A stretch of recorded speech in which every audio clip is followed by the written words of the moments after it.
Good afternoon, good evening, and good morning, wherever you are. Thank you very much for joining me this school edition. And actually, this is our first video, not our first video. Yes, this is our first video.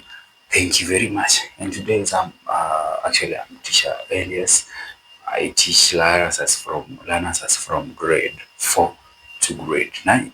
And today I've decided that you know what, I've been sharing a lot of content in class, and I've decided to go online. So today I wanted to take you to a learning area in grade 8 known as social studies. And to be specific, I want us to look at a strand called people and population. Under it, we have the origin of man, which is still under scientific theory about human origin. Thank you very much. Now, I want to take you back to grade 6, 7, and 8, where you are taught about the origin, where we still have the same strand called people and population.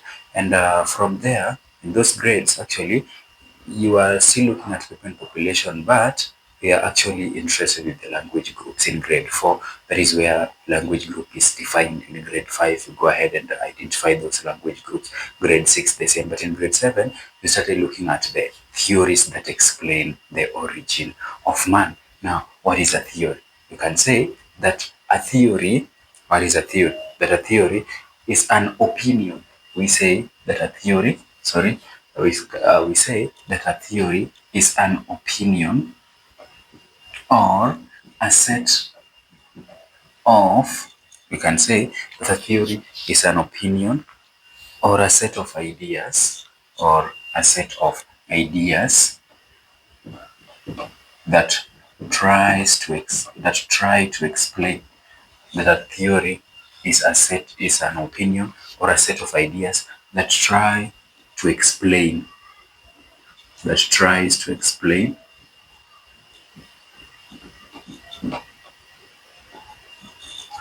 why some things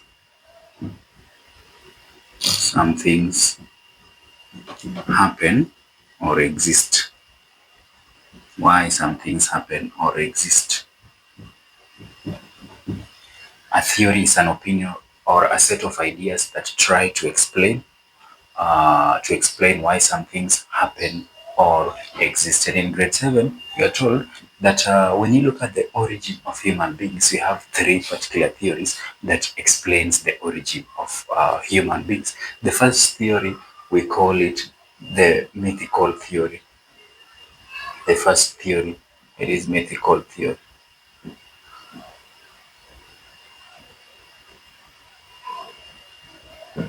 Mythical theory from the word myth.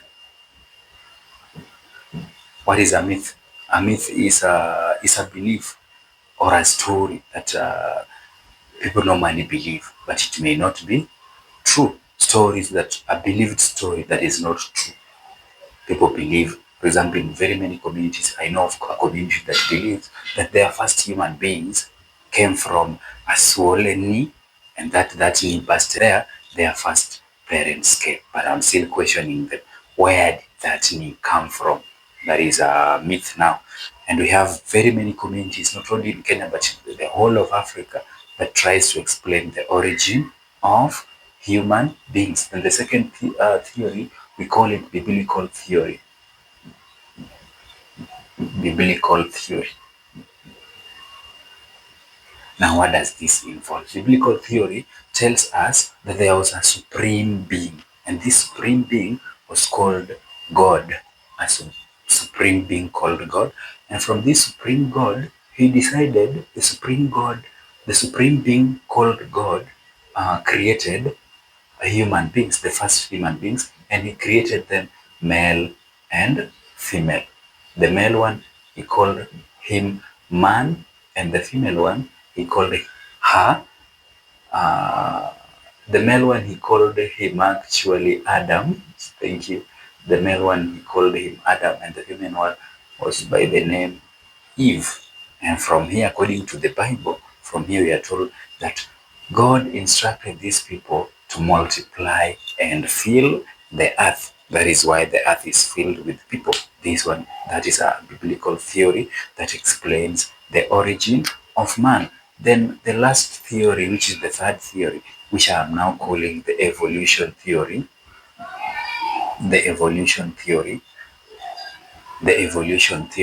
which explains that human beings evolved from ape-like creatures to the present advanced and complex, to the present one advanced and complex human beings. That is the evolution theory.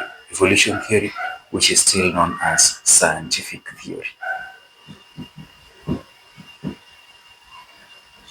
Evolution theory, which is known as scientific theory. Now, this scientific theory is what we are interested, what we'll be looking at in our grade 8. From there, we can say that this scientific theory is very different from this other theory because it is based on the study of remains of early or forms of life.